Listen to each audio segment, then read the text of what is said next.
다니엘서 강의 29번째 시간입니다. 성경에는 이 땅에 새 것이 없다라고 말씀한 구절이 있죠. 우리 전도서 1장 9절 말씀 함께 보겠습니다. 이미 있던 것이 후에 다시 있겠고 이미 한 일을 후에 다시 할지라 해 아래는 새 것이 없나니. 하나님만이 새로운 모든 것을 창조하셨고 그 외에는 모방하고 또 연구해서 발전해 나가는 거예요.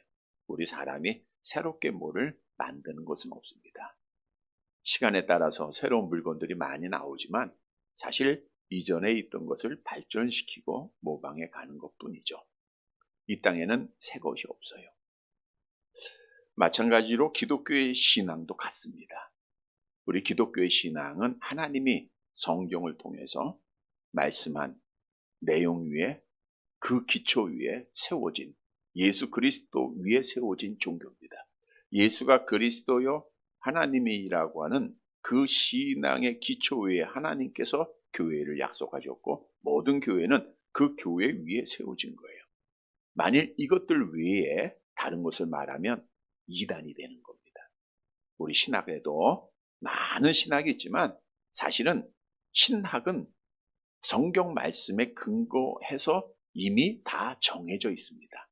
그 외의 것을 말하는 것은 자기의 생각을 더하는 것은 이것은 잘못된 길로 빠지게 하는 것이죠.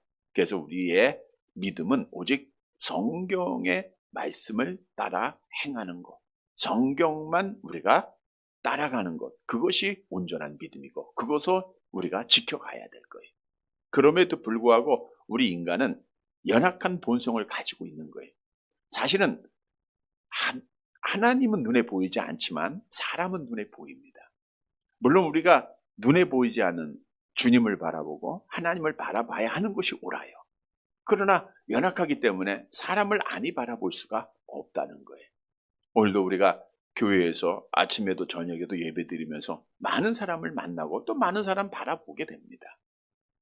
사람은 사람을 본받으면서 성장하게 돼 있고 따라가게 돼 있는 거예요. 그래서 내가 누구를 본받느냐 이것이 매우 중요한 문제라고 여러 번 말씀드리는 거예요. 우리가 본받아야 할 사람은 긍정적인 사람을 본받아야 돼요. 칭찬 잘하는 사람을 본받아야 돼요. 신앙적으로 말하는 사람을 본받아야 됩니다. 헌신을 잘하는 사람을 본받아야 돼요. 기도하는 사람 본받아야 되죠. 성경 말씀 읽는 사람 본받아야 되고 전도 잘하는 사람 본받아야 되고 이러한 사람을 본받으면 나도 그 길을 따라가는 거예요. 물론 모든 사람은 온전하지 못해요. 그러다 보니까 정말 내가 신뢰했던 내가 따라갔던 사람이 실수할 수가 있어요.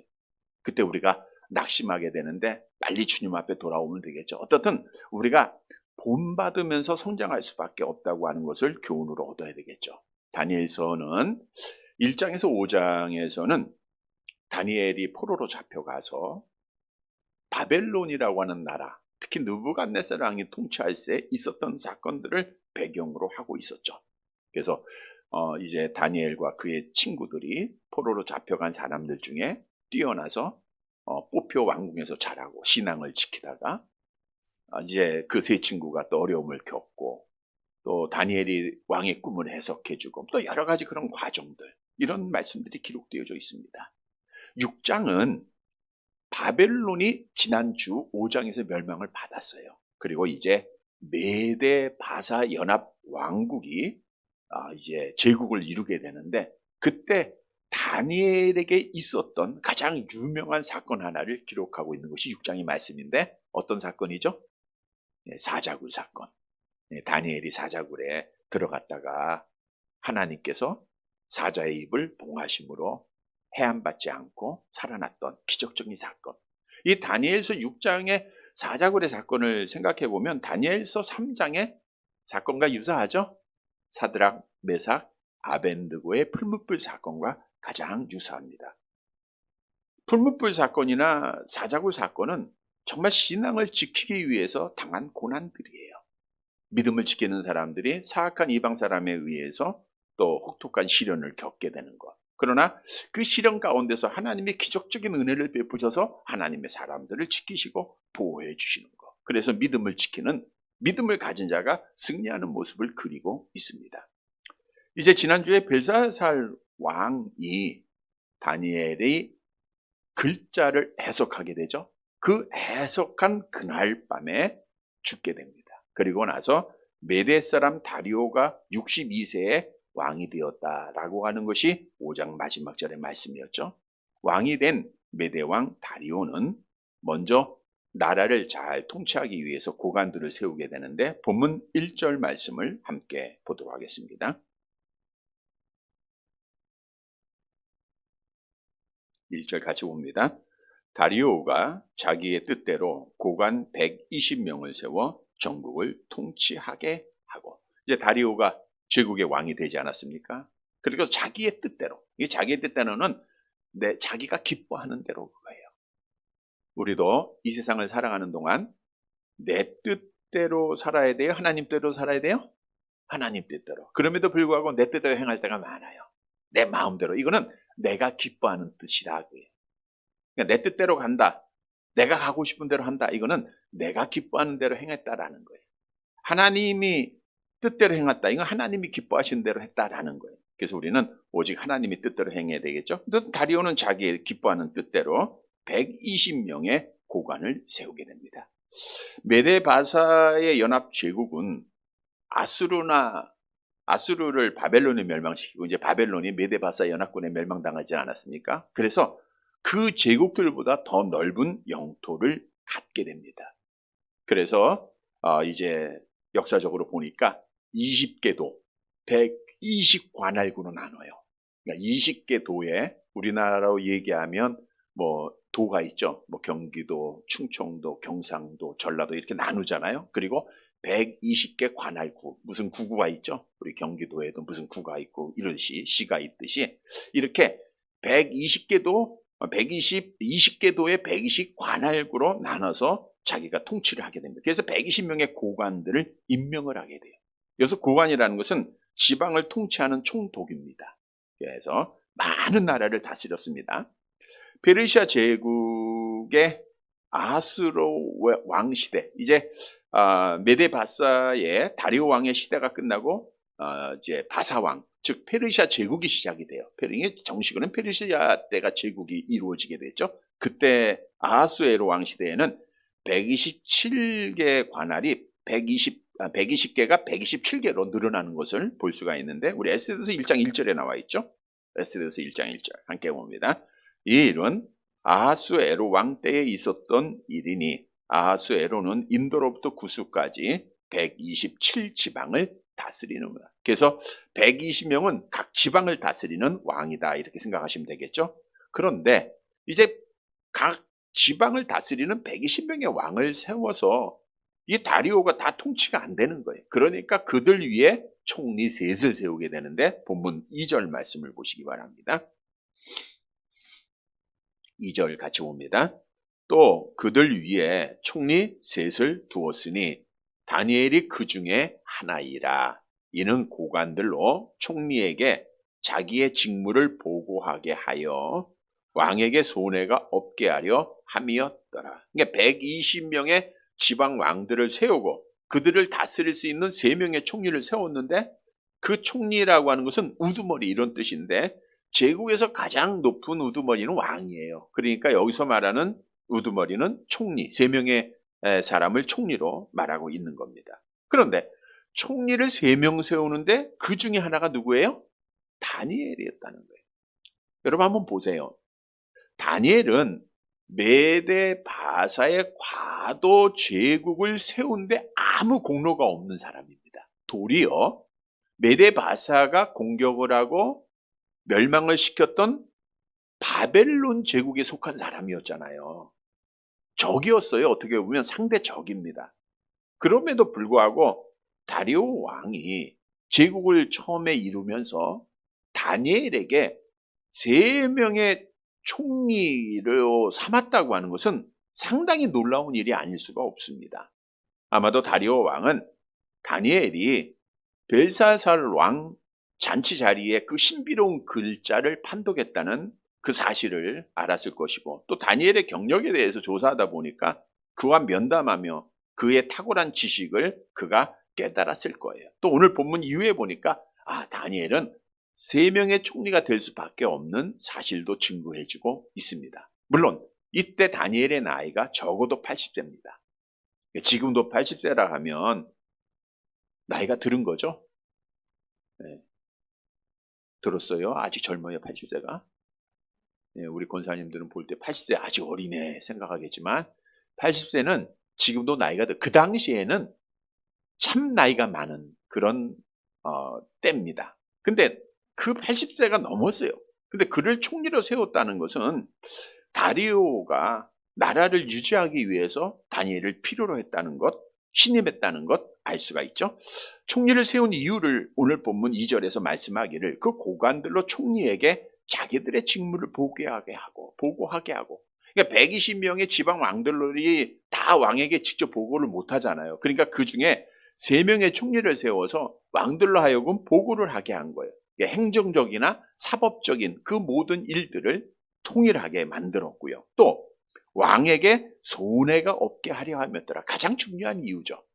왕에게 손해가 없다는 것은 당시에 메데바사가 제국을 이루면서 자기가 통치하는 모든 나라들로부터 조공을 받아서 세금을 받은 겁니다. 결국은 그 세금을 잘 관리해야 되잖아요. 그래서 재정적인 손해가 생기지 않도록 3명의 총리를 세웠다라고 하는 것을 알 수가 있습니다. 근데 오늘 본문에 보면 다니엘이 왜 총리가 되었는가? 왜 사람들 앞에 시기를 받는 자가 됐는가? 그 답을 주고 있어요. 다시 말하면 다니엘은 오늘 다리오 왕에게도 인정받는 사람이었지만 당시의 모든 사람들도 인정할 수밖에 없는 시기의 대상이었다는 것. 바꾸어 얘기하면 다니엘은 그의 삶을 통해서 하나님을 나타내 보이는, 하나님께 영광을 돌리는 자였다라고 하는 것을 알 수가 있어요. 그래서 오늘 설교 제목이 다니엘을 본받자, 이런 제목입니다. 우리도 다니엘을 본받아서 믿음을 지키는 자가 돼야 돼요. 다니엘을 본받아서 세상에서 미움받는 자가 돼야 돼요. 다니엘을 본받아서 나의 삶으로 하나님을 보이는 자가 돼야 됩니다. 다니엘을 본받아서 하나님의 살아계심을 전하는 자가 돼야 돼요. 그것이 하나님께 영광이 되는 거예요. 그래서 오늘도 말씀을 통해서 우리가 본받아야 될 사람이라고 하면 이런 사람 본받아야 돼요. 그래서 다니엘, 우리가 예수님을 본받아야 되지만 예수님은 너무 멀잖아요. 예수님은 너무 온전하신 분이잖아요. 그래서 다니엘은 우리와 같이 성정을 가진 사람이니까 본받을 수 있습니다. 그래서 다니엘의 모습을 본받아서 끝까지 믿음 지키고 세상에서 미움을 받지만 승리하고 우리 하나님의 살아계심을 증거하여 하나님께 영광을 돌리는 사랑하는 성도들이 되시기를 간절히 바랍니다. 첫째로 다니엘은 영혼이 살아있는 자라는 거예요. 영혼이 살아있다. 오늘 3절 상반절 말씀입니다. 같이 볼게요. 다니엘은 마음이 민첩하여. 다니엘은 마음이 민첩했다. 여기서 마음이라는 것은 영혼을 말하고 있어요. 말씀드린 대로 영혼은 우리 마음에 자리하고 있기 때문에 성경에서 마음과 영혼을 교차적으로 사용하고 있다는 거예요. 물론 사람이 죽으면 마음이 없어지죠. 영혼은 죽지 않고 이런 다른 속성이지만 영혼과 마음을 교차적으로 성경에서는 말씀하고 있다. 민첩하다라고 하는 것은 탁월하다라는 거예요. 탁월하다. 즉 다니엘의 영혼은 탁월했다. 다른 사람과 달랐다 그거예요. 다른 사람과 달랐다. 다니엘의 영혼은 살아있어요. 다니엘의 영혼은 하나님을 경외하는 믿음을 지키는 영혼이에요. 다니엘의 믿음은 민첩했다는 것은 영혼이 맑다, 영적인 사람이다라고 하는 뜻입니다. 그러니까 다니엘은 누가 보더라도 영적인 사람. 여러분 우리가 사람들을 볼 때 저 사람은 육에 속한 사람이야. 어떻게 평가하죠? 육적인 일만 생각하고 말하고 또 그거 위에서 살아가니까 저 사람은 육적인 사람이야. 우리가 지난 전전 주일에도 말씀드렸잖아요. 하나님에게 속한 자와 마귀에게 속한 자가 다르잖아요. 하나님에게 속한 자는 달라야 돼요. 그것은 영적인 사람이기 때문에 그래요. 즉 다니엘은 어려서부터 하나님을 경외하는 믿음을 지킨 자였고 그 믿음을 비록 포로로 잡혀갔지만 끝까지 지켰던 영이 깨어있는 자. 영생을 얻었는데 그 영생 얻은 영혼을 계속해서 하나님과 교제하면서 영혼이 깨끗하고 맑은 자, 영적인 사람이었다는 사실을 오늘 본문은 그의 마음이 민첩하다라고는 한 단어로서 정의해주고 있는 거예요. 여러분, 다니엘은 영혼이 잘된 자입니다. 영혼이 살아있는 자예요. 그래서 오늘 본문에서 우리에게 주는 교훈은 우리도 다니엘을 본받아 영이 잘된 자가 돼야 돼요. 영혼이 살아있는 자가 돼야 돼요.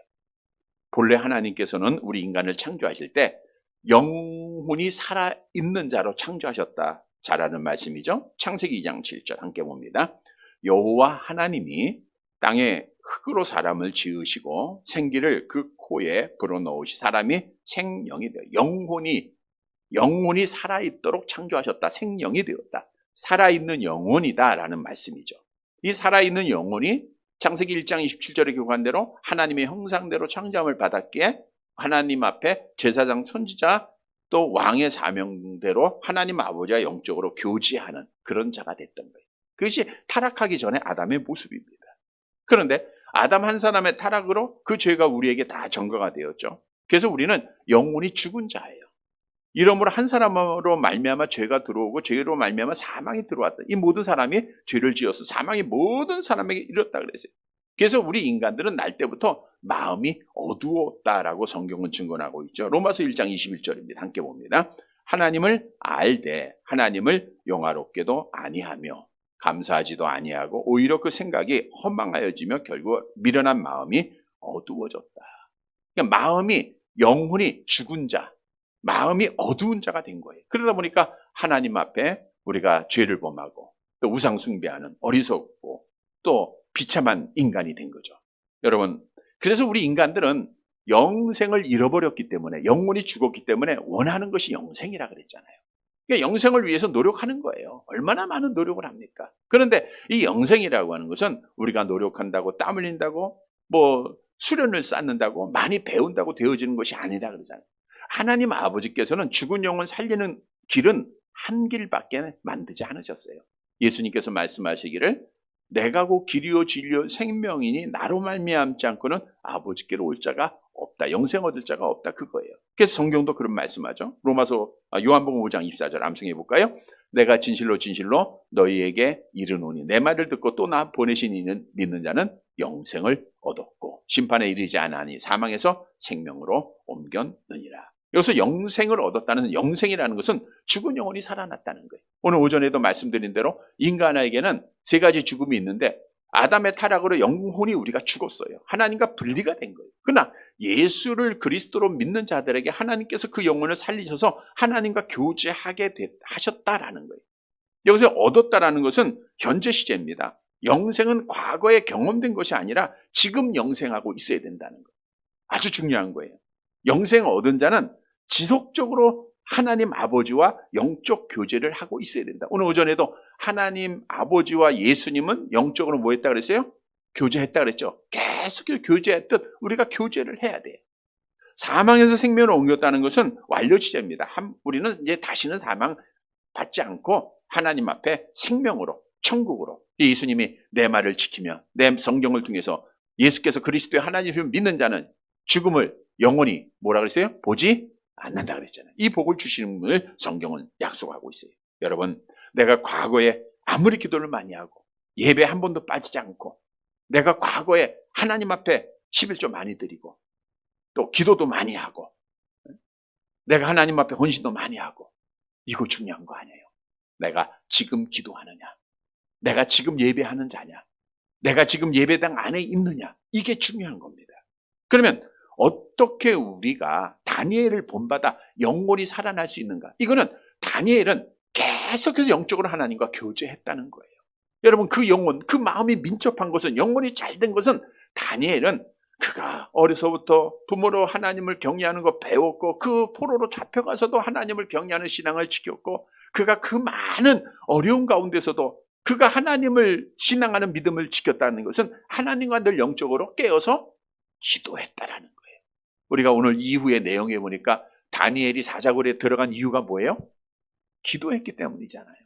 기도에다가.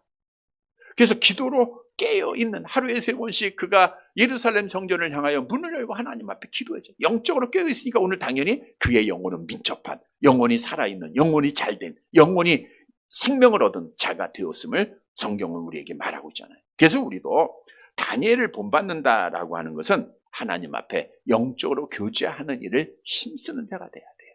오늘 오전에 주신 교훈 그대로입니다. 우리 예수님이 영적으로 하나님 아버지와 교제했듯 우리도 교제해야 돼요. 영적 교제가 있어야 돼요. 그 영적 교제의 방법 중 하나가 예수님께서 뭐 하셨어요? 하나님 앞에 날마다 기도하셨다 그랬잖아요. 그러니까 우리도 영혼이 잘 되기 위해서는 정말 영의 사람, 우리 기도하잖아요. 하나님, 내가 영의 사람이 되게 해주세요. 육체의 사람이 아니라, 왜 육체 사람을 생각하면 우리는 죄짓게 돼 있어요. 하나님 떠나게 돼 있어요.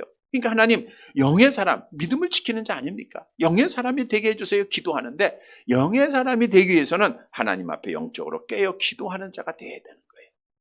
우리가 하나님 앞에 깨어있는 자가 하나님 앞에 서는 자요. 깨어있는 자가 죄를 우리가 이기는 자요. 깨어있는 자가 영적으로 분별하는 지혜를 가지자요. 깨어있는 자가 하나님이 기뻐하는 일을 하는 자입니다. 깨어있는 자를 하나님이 함께 하세요. 성경도 우리의 기도가 하나님 앞에 올라가는 향기음을 말씀해주고 있죠. 계시록 5장 8절 함께 봅니다. 향이 가득한 금 대접을 가졌으니 이 향은 성도들의 기도라. 계시록 8장 4절 함께 봅니다. 향연이 성도의 기도와 함께 천사의 손으로부터 하나님 앞에 그러니까 우리가 기도를 하면 그게 향기가 돼요. 그러니까 하나님 앞에 올라가니까 하나님과 영적 교제가 이루어지는 거예요. 하나님이 받으세요. 하나님이 기뻐하세요. 그래서 우리가 이제 내일부터도 또 2월 특별 새벽 기도입니다. 우리가 항상 기도해야 되는데, 원래 항상 기도하면 특별이라는 말을 붙이지 않아도 되는데 항상 기도하려니까 또 특별이라는 말을 붙이는 거예요. 그래서 우리가 특별히 더 기도로 깨어 있어서 함께 나와서 기도하고, 또 여러분들이 한 주간 동안 특세하는 주간이구나, 항상 기도로 깨어 있어야 돼요. 다니엘을 본받는 거예요. 그래 영혼이 잘 되는 거예요. 뿐만 아니라 영혼이 잘 되는 자는 예배하는 자가 됩니다. 예배. 여러분, 100번 강조해도 부족한 것이 예배예요. 다니엘은 항상 어디를 가든지 하나님 앞에 예배하는 자였어요. 늘 하나님을 경외하는 믿음을 가지고 주 앞에 무릎을 꿇었어요. 그 예배를 다 드린다 그러죠. 다 드리는데 정말 하나님이 받으시는 참 예배 드려야 됩니다. 주의 성전에서 꼭 예배 드려야 되고, 영과 진리로 드려야 되고, 정말 하나님이 기뻐하는 예배를 드려야 돼요. 그래서 다니엘을 본받는다. 다니엘이 영혼이 민첩했다. 영혼이 살아있다. 영적인 사람이다. 이거 우리 본받아야 되겠죠. 성도 여러분, 다니엘처럼 기도로 깨어있고 예배에 성공해서 정말 우리가 영혼이 잘 돼서 영적 사람이 되어서 세상에서 믿음을 지키고 하나님께 영광 돌리는 사랑하는 성도들이 되시기를 간절히 바랍니다. 두 번째로 다니엘은 빛을 발하는 자예요. 우리가 본받아야 될 다니엘은 빛을 발했어요. 본문 3절 하반절 말씀을 보겠습니다.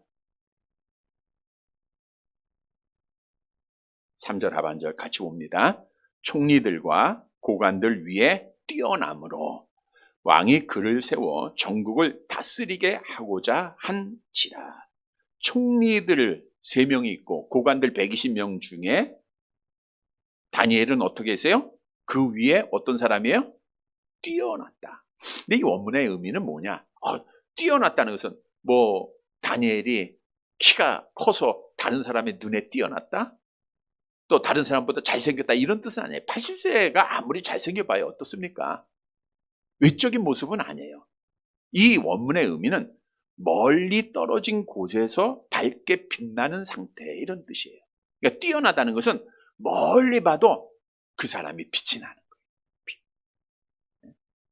그러니까 다니엘은 다른 120명의 지방 왕들과 3명의 총리들 앞에서도 비록 나이는 많지만, 외적으로는 볼품이 없지만, 힘이 없어 보이지만 뛰어나요. 빛이 돼요, 빛. 그러니까 다리오 왕이 볼 때도 그 많은 사람들 중에 빛나는 사람이 있는 거예요. 여러분, 우리도 보면 어떤 많은 사람이 모인 곳, 또 이렇게 사람들이 모인 단체에 보면 좀 빛이 나는 사람이 있잖아요. 딱 뛰는 사람, 네? 빛이 나는 사람. 물론 우리는 외적으로 우리가 많이 이렇게 평가하고 있는데 그것이 아니라 정말 존경할 만한 빛이 되는 사람이 있습니다. 다니엘이 그런 사람이었다는 거예요. 다시 말하면 다니엘은 어디를 가든지 항상 빛을 발하는 사람이거든요. 그러니까 빛이 나잖아요. 빛이 나. 그래서 오늘 본문이 우리에게 주는 교훈은 다니엘을 본받을진데 우리도 빛을 내는 자가 되어야 된다는 거예요. 빛을 내. 꺼져 있는 빛이 아니라 밝히는 빛이 되어야 돼요. 여러분, 우리가 꺼져 있는 빛이 아니라 우리가 빛을 내는 사람이 되면 이 세상은 어두운 세상입니다.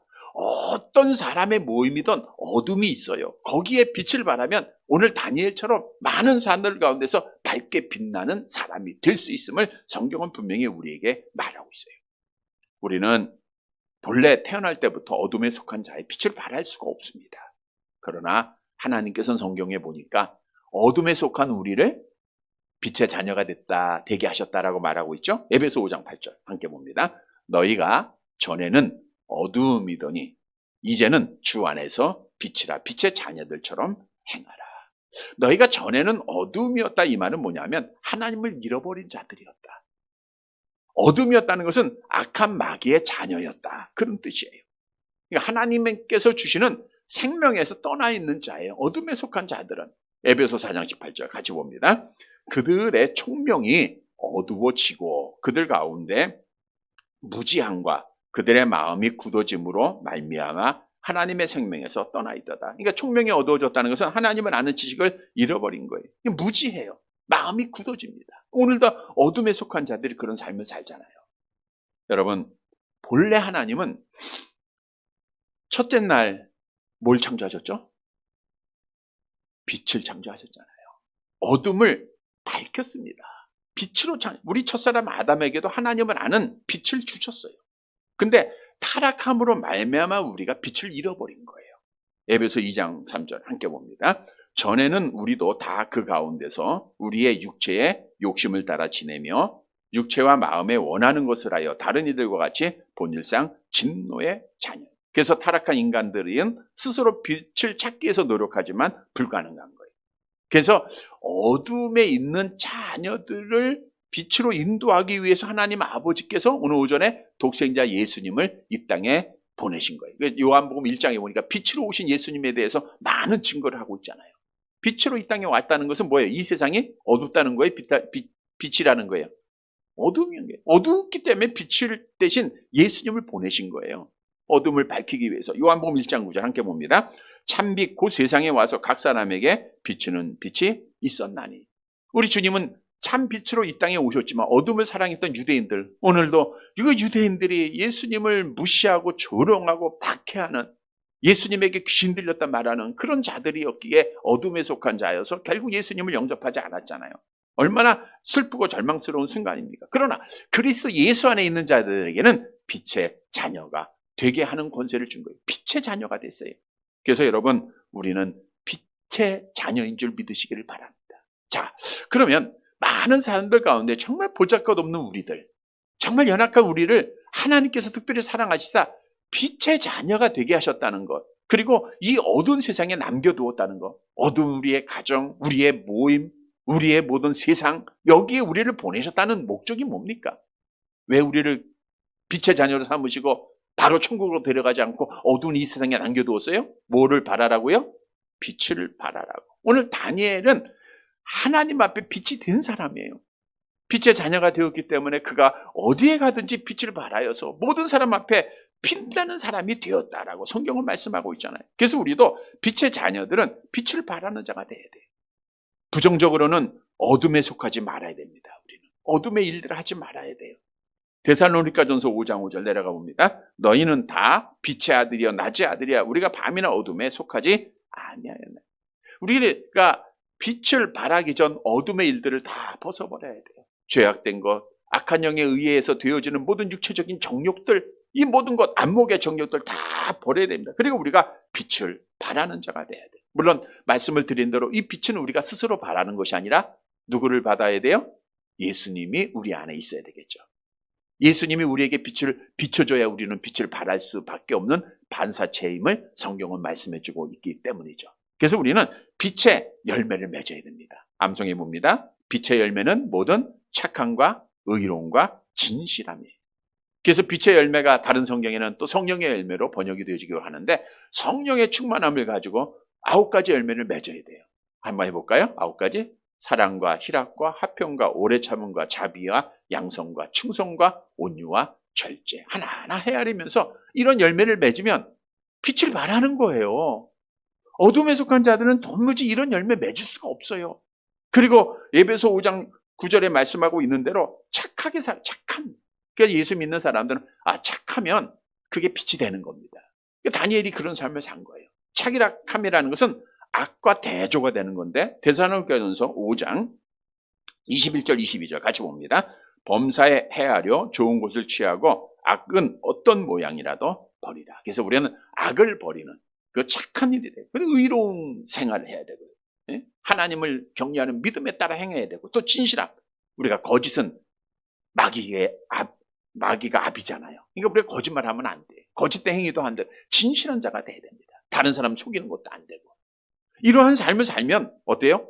우리의 삶을 통해서 많은 사람들 가운데 뭐가 되는 거예요? 빛이 되는 거예요. 다니엘이 그런 사람이었어요. 여러분, 우리 예수님께서는 우리에게 분명히 산상수훈을 통해서 잘하는 말씀으로 너희는 세상의 빛이다 말씀하셨죠? 마태복음 5장 14절 15절 같이 봅니다. 너희는 세상의 빛이라. 산에 있는 동네가 숨겨지지 못할 것이요. 사람이 등불을 켜서 말 아래 두지 아니하고 등경 위에 두나니 이러므로 집안 모든 사람에게 비치는 너희는 세상의 빛이에요. 이 세상은 어둠의 세상을 말하는 거예요. 여러분이 어딜 가든지 빛을 발해야 됩니다. 집에서도 여러분이 가면 빛이 돼야 돼요. 어둠의 일들은 걱정, 근심, 염려, 두려움, 죄악된 거 이런 거잖아요. 여러분들이 가면 그게 다 물러가야 돼. 평안이 있고 기쁨이 있고 감사가 있고 형통하고 찬송이 있고 이게 빛이에요. 어둠의 일이 물러가야 됩니다. 여러분이 어떤 모임에 간다? 누구를 만난다? 들어가기만 하면 어둠이 쫙 물러가야 돼. 이런 성도들이 되시기를 바랍니다. 다니엘이 그런 사람이었어요. 그래서 120 고관이나 3명 총리 중 그 빛을 쫙 발하는 사람이었다는 거. 이렇게 우리가 빛을 발할 때 우리 하나님께 영광이 되겠죠? 마태복음 5장 16절 암송합니다. 이같이 너희 빛이 사람 앞에 비치게 하여 그들로 너희 착한 행실을 보고 하늘에 계신 아버지께 영광을 돌라. 이 말은 뭐예요? 오늘 오전에도 하나님 아버지께 영광을 돌리는 것은 내가 착한 빛의 열매를 맺으면 누구를 보이는 거예요? 하나님을 보이는 거예요. 그게 하나님이 기뻐하는 일이에요. 얼마나 좋습니까? 다니엘은 그런 삶을 살았어요. 성도 여러분, 다니엘은 모든 사람 앞에서 빛을 발하는 사람이었습니다. 우리도 이 모습을 본받아서 빛의 자녀로서 빛의 열매를 맺어서 우리 하나님께 영광을 돌리는 사랑하는 성도들이 되시기를 간절히 바랍니다. 세 번째로 다니엘은 허물이 없는 자예요. 본문 마지막 절이죠. 4절 말씀 보도록 하겠습니다. 4절.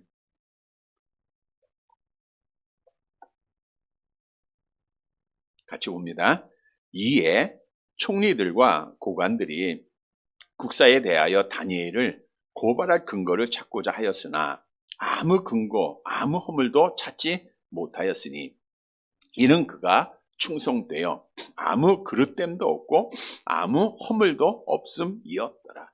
이에 총리들과 고관들이 국사에 대하여 다니엘을 고발할 근거를 찾았다. 이 말은 다니엘은 다른 총리들과 120명의 고관들로부터 시기의 대상이 됐다 그거예요.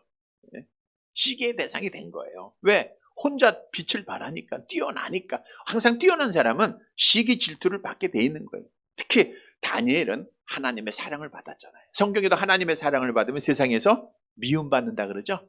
아까마귀가 가만히 안 두잖아요. 그래서 다른 총리들과 고관들이 이제 다니엘을 시기하고 다니엘에게 이제 약점을 찾기 위해서 노력을 합니다. 근데 오늘 본문에 보니까 고발할 근거를 찾기 위해서 뭘 했나 보는 거예요. 부정부패가 있지 않을까? 뇌물 받지 않았을까? 청탁받지 않았을까? 불법을 행하지 않았을까? 도덕적으로 어떤 문제가 있는 게 아닐까? 부정한 일을 행하지 않았을까? 여러 가지로 찾죠. 오늘날도 정치가들이 상대방의 잘못된 거, 약점을 찾아가지고 자기의 의의를, 표를 많이 얻으려고 자기의 의의를 또 자랑하려고 하잖아요. 당시에도 마찬가지였던 것 같아요. 그러니까 다른 총리들과 고관들이 찾아보는 거예요. 얼마나 세밀하게 찾았겠습니까? 두 눈 크게 뜨고 있는 방법 다 동을 찾아봐요. 그런데 오늘 본문에 보니까 아무 근거, 아무 허물도 찾아야 못 찾아요? 안 찾아, 못 찾았다는 거예요. 불법을 안 행했다는 거예요. 부정하지 않았다는 거예요. 도덕적으로 깨끗했다는 거예요. 뇌물을 안 받았다는 거예요. 청탁도 안 받았다는 거예요. 발견할 수가 없게 된 거예요. 무결한 자였습니다. 그럼에도 불구하고 다니엘이 이렇게 시기를 당하고 어려움을 당해요. 이것은 당연한 일이야.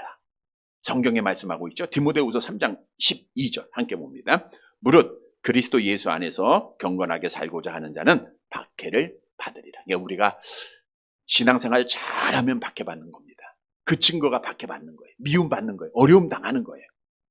그게 신앙생활 잘하는 겁니다. 내가 잘 안 하는데도 시험이 없어? 이거는 악한 마귀가 버리는 거예요.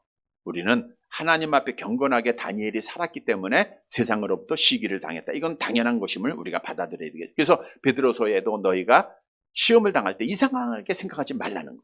자, 근데 오늘 여기서 중요한 것은 오늘 본문에 말씀하고 있는 대로 4절 하반절에 보니까 이는 그가 충성되어 아무 그릇됨도 없고 아무 허물도 없다는 거예요. 그러니까 다니엘에게는 허물이 있어요? 없어요? 없었다는 거예요. 여러분, 오늘 우리에게 주는 교훈입니다. 우리가 정말 하나님의 자녀라고 하면 이 시대에서 허물 없는 자가 돼야 돼요. 허물 없는 자. 근데 과연 허물 없는 자 있을까요? 없을까요? 이 땅에. 모든 사람이 죄를 범하였고 의인은 없나니 하나도 없다. 그러니까 허물 없는 자는 없어요. 다 허물이 있습니다. 그럼에도 불구하고 성경은 의인된 사람을 말씀해주고 있다는 거죠. 창세기 6장 9절 함께 봅니다. 이것이 노아의 족보니라. 노아는 의인이요 당대의 완전한 자라. 그가 하나님과 동행. 그러니까 의인이었다는 것은 하나님과 뭐 했다는 거예요? 동행했다는 거예요. 다니엘이 그런 사람. 다니엘도 죄인이죠. 왜 그가 인간인데 절망할 데가 없고 왜 실패할 데가 없겠습니까? 왜 죄가 없겠습니까? 그럼에도 불구하고 하나님과 동행하니까 의인이라 칭함받게 되는 거예요. 또 욥기서 1장 1절 함께 봅니다. 우스 땅에 욥이라 불리는 사람이 있었는데 그 사람은 온전하고 정직하여 하나님을 경외하며 악에서 하나님을 경외했다. 다니엘이 하나님을 경외해서 악에서 떠났으니까 당연히 믿음을 지키고 그에게는 아무 허물도 찾지 못하게 된 것이죠. 그래서 다니엘이 허물이 없다라는 것은 두 가지 의미예요. 다니엘이 깨끗하다라는 것은 두 가지 의미예요. 하나는 하나님을 무서워하는 자였다는 것. 하나님을 경외하는 자였다는 것. 여러분, 다니엘은 유대인이잖아요. 정통 유대인으로서 부모로부터 계속해서 여호와를 경외하는 것을 배웠습니다. 신명기 17장 19절 같이 봅니다. 평생에 자기 옆에 두고 읽고 그의 하나님 여호와를 경외하기를 배우며 이 율법의 모든 말씀과 이 규례를 지켜 행할 것이니라. 그러니까 여호와를 경외하는 것을 배운 거예요. 그런데 오늘 오전에 예수님 당시의 유대인들도 여호와를 경외하고 하나님에 대해서 배웠어요? 안 배웠어요? 배웠죠. 근데 예수님이 그들에게 뭐라 했어요? 너는 하나님을 안다 그랬어요? 모른다 그랬어요? 모른다 그랬죠. 왜? 머리로만 배웠기 때문에. 근데 다니엘은 오늘 본문에 보니까 앞절에서 영적으로 늘 하나님과 교제했다.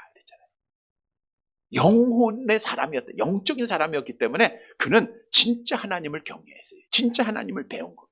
그가 말씀을 통해서 배우고 하나님과 교제하면서 배우고 하나님을 경험. 그러다 보니까 보세요. 공직을 감당함에 있어 하나님이 무서운데 부정하겠습니까? 뇌물 받겠습니까? 하나님이 무서운데 부도덕한 일을 하겠습니까? 안 하는 거예요. 그러니까 무죄한 아무 허물도 찾지 못한 자가 된 거예요. 그래서 우리도 여호와를 경외하는 자가 돼야 되겠죠. 신명기 8장 6절 같이 봅니다. 내 하나님 여호와의 명령을 지켜 그의 길을 따라가며 그를 경외하라. 여호사서 24장 14절 같이 봅니다. 그러므로 이제는 여호와를 경외하며 온전함과 진실함으로 그를 섬기라. 경외하는 자에게 하나님이 약속합니다. 시편 34편 9절 너희 성도들아 여호와를 경외하라. 그를 경외하는 자에게는 부족함이 없다. 그리고 잠언서 22장 4절 암송합니다. 겸손과 여호와를 경외함의 보상은 재물과 영광과 생명이라. 오늘 그것을 다니엘이 받은 거예요. 하나님 앞에 복 받았죠. 재물 받았죠. 영광 받았죠. 생명 받았죠. 왜? 여호와를 경외해서. 그래서 우리도 여호와를 경외하기 위해서는 하나님 바로 아는 거예요. 그 말씀을 통해서 하나님 바로 알고 하나님을 경외함으로 행동해야 돼요. 하나님을 무서함으로 말하고 행동하면 허물이 없어져요. 죄를 안 범한다 그 뜻이에요. 뿐만 아니라 다니엘에게 허물이 없다. 이 뜻은 아까 다니엘도 죄가 있었다 그랬죠. 근데 허물이 없다는 건 뭐예요? 그 죄를 회개하는 자였다는 거예요. 여러분, 죄라고 하는 것은 우리를 어둡게 합니다. 죄는 죄를 낳게 만들어요.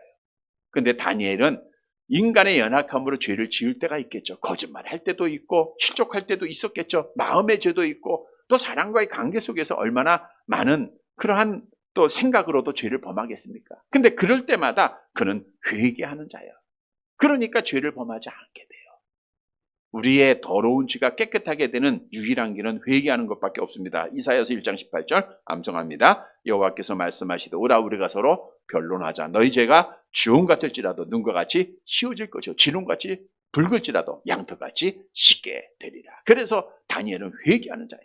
성도 여러분, 다니엘은 허물이 없어요. 왜?